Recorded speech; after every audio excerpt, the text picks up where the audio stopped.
নমস্কার বন্ধুরা, job updates and news শেয়ারের পক্ষ থেকে তোমাদের সকলকে জানাই স্বাগত। তো বন্ধুরা, আজকে আমি কথা বলবো পোস্ট অফিসের পক্ষ থেকে বের হওয়া সম্পূর্ণ একটি নতুন নোটিফিকেশান নিয়ে, যেটা তোমাদের বলে রাখি এটা কিন্তু কোনো রকম জিডিএসের আপডেট নয়।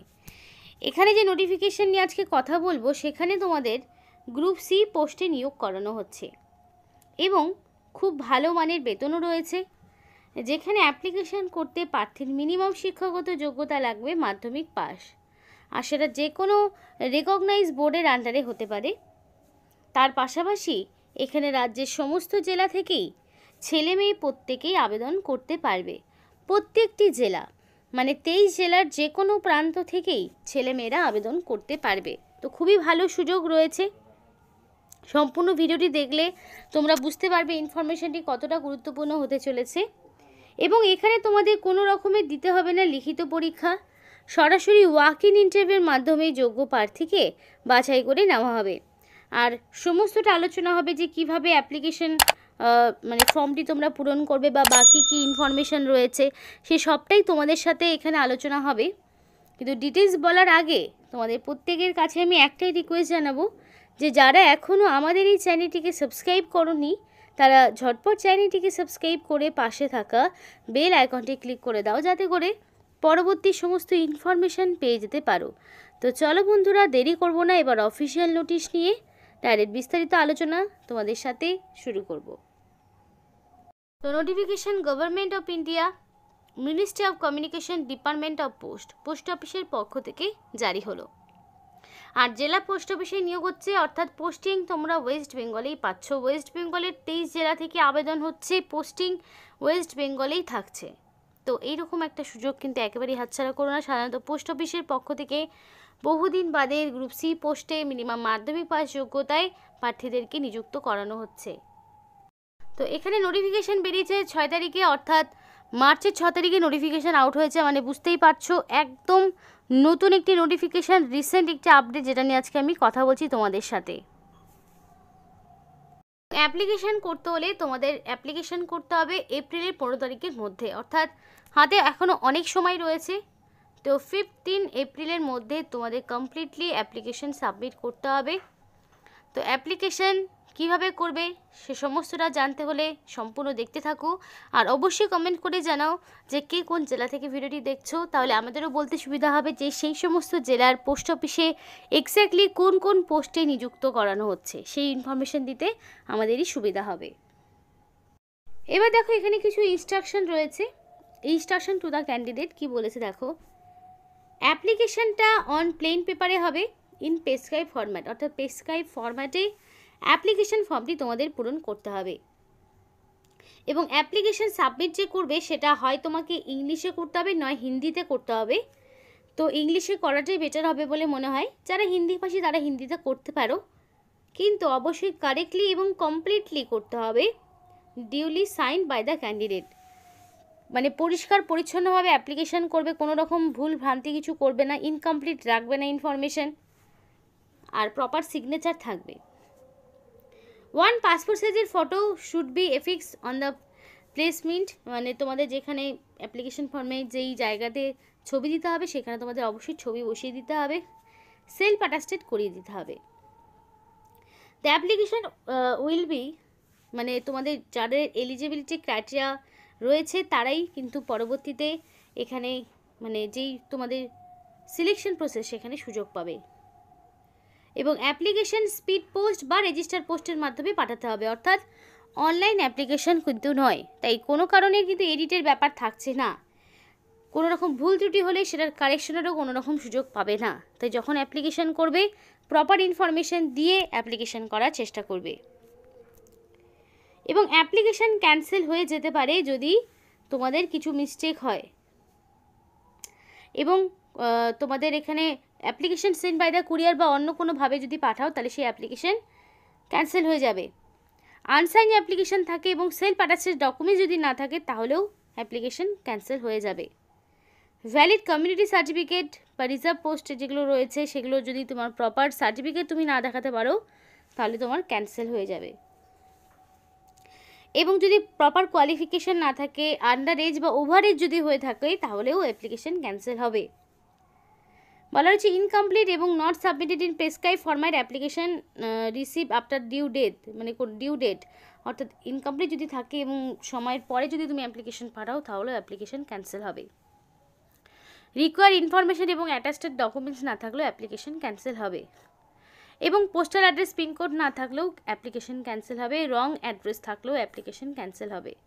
এবং এখানে তোমাদের কোনো রকম টাকা পয়সা দেওয়া হবে না। তোমাদের যেখানে সিলেকশন প্রসেসে ডাকা হবে সেখানে কিন্তু কোনো রকম ট্রাভেলিং অ্যালাউন্স দেওয়া হবে না। এবং অরিজিনাল সার্টিফিকেট অ্যাপ্লিকেশনের সাথে পাঠানোর প্রয়োজনে, কিন্তু ডকুমেন্ট ভেরিফিকেশনের টাইমে অবশ্যই তোমাদের নিয়ে যেতে হবে। তো এখানে যেটুকু বলার সেগুলো তো বললাম। এবার দেখে নিই বাকি কী কী ইনফরমেশান রয়েছে। এবার অ্যাপ্লিকেশন এই যে ঠিকানাটা রয়েছে, এই ঠিকানায় তোমাদের পাঠাতে হবে। ঠিকানাটা ভিডিও পজ করে নোট ডাউন করে নিতে পারো। প্রপার মানে অ্যাপ্লিকেশন ফর্মটি 15 তারিখের মধ্যে পাঠাতে হবে। কোনো রকম ডেট মিস করা যাবে না। সমস্ত রকম কপিসগুলো থাকবে। উইদাউট সেলফ অ্যাটাচড ডকুমেন্টস না থাকলে, মানে সেলফ অ্যাটাচড ডকুমেন্টস না থাকলে সম্পূর্ণভাবে সেই অ্যাপ্লিকেশন ক্যান্সেল। তো এবার দেখে নাও বন্ধুরা যে কীভাবে অ্যাপ্লিকেশন ফর্মটি আমরা পূরণ করছি। তো এইখানে সেলফ অ্যাটাচড পাসপোর্ট সাইজের ফটো দিতে হবে। তারপর তোমাদের অ্যাপ্লিকেন্টের full name in block letter, অর্থাৎ ক্যাপিটাল লেটারে তোমার পুরো নাম দিতে হবে। ফাদার্স নেমের জায়গায় অবশ্যই তোমার বাবার নাম বসিয়ে দিতে হবে। পার্মানেন্ট অ্যাড্রেসের ঘরে পার্মানেন্ট অ্যাড্রেস এবং কোরেসপন্ডেন্স অ্যাড্রেসের ঘরে কোরেসপন্ডেন্স অ্যাড্রেস। এবার ফুল অ্যাড্রেস দেবে, অর্থাৎ যাতে করে তোমাদের এখানে ভিলেজের নামও থাকে, পোস্ট অফিসের নাম, পুলিশ স্টেশনের নাম, ডিস্ট্রিক্ট, পিনকোড, সমস্ত ইনফরমেশান যাতে থাকে সেটাই তোমাদের খেয়াল রাখতে হবে। এবং অ্যাড্রেস প্রুফ হিসাবে তুমি যা ডকুমেন্টস দেবে সেই অনুযায়ী তোমার যে অ্যাড্রেস সেটাই কিন্তু বসানোর চেষ্টা করবে। মেল আইডির জায়গায় অবশ্যই ভ্যালিড মেল আইডি দেবে, যাতে করে সিলেকশন প্রসেসের অল ইনফরমেশান তোমার ফোনে চলে যায় মেলের মাধ্যমে।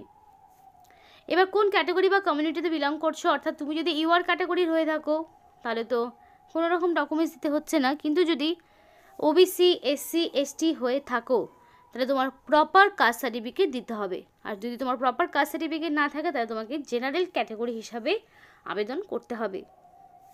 Date of birth in figure and word, in ফিগারও করতে হবে এবং ওয়ার্ডেও লিখতে হবে। তো এক্স্যাক্টলি অ্যাকর্ডিং টু মাধ্যমিক পাশের সার্টিফিকেট অনুযায়ী বা অ্যাডমিট অনুযায়ী তোমার যা ডেট অফ বার্থ রয়েছে সেটাই তোমাকে দিতে হবে। এবং 1/7/2024 অনুযায়ী তোমার এক্স্যাক্টলি কত বছর, কত মাস, কত দিন রয়েছে সেটা তোমাকে দিতে হবে। এবার দেখো মাধ্যমিক পাস যেহেতু এটার মিনিমাম কোয়ালিফিকেশন, তাই মাধ্যমিকের ইনফরমেশনগুলো দিতে হবে। অর্থাৎ তুমি কোন স্কুল থেকে মাধ্যমিক পাস করেছো এবং কত সালে মাধ্যমিক পাস করেছো সেইটাকে তোমাকে বসাতে হবে। এবার ডিটেলস ইনফরমেশনগুলো দিতে হবে, মানে তোমাদের যদি টেকনিক্যাল কোনো কোয়ালিফিকেশান থাকে সেগুলো দেবে, এক্সপিরিয়েন্স থাকলে বসাবে, যদি না থাকে দেওয়ার প্রয়োজন নেই। কিন্তু অবশেষে তোমাকে এখানে একটা সিগনেচার করতে হবে। রানিং হ্যান্ডরাইটিংয়ে ফুল সিগনেচার করবে এবং ডেটের জায়গায় ডেট আর প্লেসের জায়গায় প্লেস দিয়ে এই অ্যাপ্লিকেশান ফর্মটিকে পূরণ করে একটি মুখবন্ধ খামে ভরবে। ভরে কী কী ডকুমেন্টস দিতে হবে একটু জেনে নাও। সেই ডকুমেন্টসগুলোই কিন্তু তোমাকে পরবর্তীতে পাঠাতে হবে। তো ফার্স্টে থাকবে তোমার এজ প্রুফ। তো এজ প্রুফ হিসেবে মাধ্যমিক পাশের অ্যাডমিট দিয়ে দিতে পারো, সেটাকে অবশ্যই সেলফ অ্যাটাস্টেড করে দেবে। তারপরে দিতে হবে অ্যাড্রেস প্রুফ। অ্যাড্রেস প্রুফ হিসাবে তুমি চাইলে আধার কার্ড, চাইলে ভোটার আইডি, এইগুলো দিতে পারো। এগুলোর মধ্যে যে কোনো একটি অবশ্যই সেলফ অ্যাটাস্টেড করে দিতে হবে। কাস্ট সার্টিফিকেট, যদি তোমার ভ্যালিড কোনো কাস্ট সার্টিফিকেট থাকে তো অবশ্যই সেই ভ্যালিড কাস্ট সার্টিফিকেট দিতে হবে। আর যদি তোমার কাস্ট সার্টিফিকেট না থাকে তাহলে, মানে জেনারেল হয়ে থাকো তাহলে তো দেওয়ার প্রয়োজন নেই। তারপরে তোমার মাধ্যমিক পাশের অবশ্যই অ্যাডমিট, মার্কশিট, সার্টিফিকেট দিতে হবে। দেন তোমাকে যেটা করতে হবে সমস্ত ইনফরমেশনগুলোকে, মানে এই ডকুমেন্টসগুলো দিলাম তার মধ্যে অবশ্যই আইডি প্রুফ থাকবে এবং রিসেন্ট কালার পাসপোর্ট সাইজের ফটো থাকবে এবং প্রত্যেকটি জেরক্স কপির নিচে তোমার সেলফ অ্যাটাস্টেড করতে হবে, অর্থাৎ নিজস্ব হ্যান্ডরাইটিংয়ে একটা ফুল সিগনেচার করে দিলেই সেটা সেলফ অ্যাটাস্টেড কমপ্লিট। তো সেই সেলফ অ্যাটাস্টেডটা করিয়ে দিতে হবে। তো দেখো কোন কোন মানে ক্যাটাগরি ক্যান্ডিডেটরা আবেদন করতে পারছে। UR, SC, ST, OBC, EWS এবং ইএসএম প্রত্যেকে, এক্স সার্ভিসম্যান প্রত্যেকে আবেদন করতে পারছে। তো এক্স সার্ভিসম্যান হলে পরে তোমাদের সেই যেই কোয়ালিফিকেশান সেটা সার্টিফিকেটের পাশাপাশি তোমাদের যেই মানে এক্সপিরিয়েন্সের সার্টিফিকেট সেগুলো দিতে হবে। তো তোমাদের এখানে টেকনিক্যাল সুপারভাইজার পোস্টে নিয়োগ হচ্ছে। General centre service group C non gazetted এই পোস্টে নিয়োগ হচ্ছে, গ্রুপ সি পোস্টের আন্ডারে পড়ছে। এখানে পে লেভেল 6 অনুযায়ী তোমাদের স্যালারি থাকবে 7 CPC অনুযায়ী, অর্থাৎ খুবই ভালো মানের একটা বেতন। এবং অবশ্যই এই মানে এপ্রিলের 15 তারিখের মধ্যে অ্যাপ্লিকেশন সাবমিট করার চেষ্টা করবে। এখানে যেই তোমাদের এজ লিমিটটা চাওয়া হয়েছে মিনিমাম 22 বছর থেকে 30 বছর 1 জুলাই অনুযায়ী, মানে 2025-এর 1 জুলাই অনুযায়ী তোমার বয়সটা 22 থেকে 30-এর মধ্যে রাখা হয়েছে।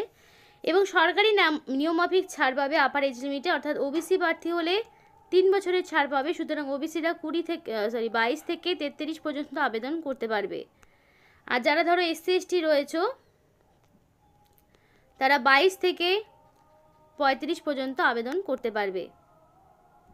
এবং এডুকেশনাল কোয়ালিফিকেশান অবশ্যই মাধ্যমিক পাস তো লাগছেই। মাধ্যমিক পাসের পাশাপাশি তোমার এখানে মেকানিক্যাল বা অটোমোবাইল ইঞ্জিনিয়ারিং বা ডিগ্রি বা ডিপ্লোমা লাগবে এই সংশ্লিষ্ট ক্ষেত্রে, তবেই তুমি আবেদন করতে পারবে।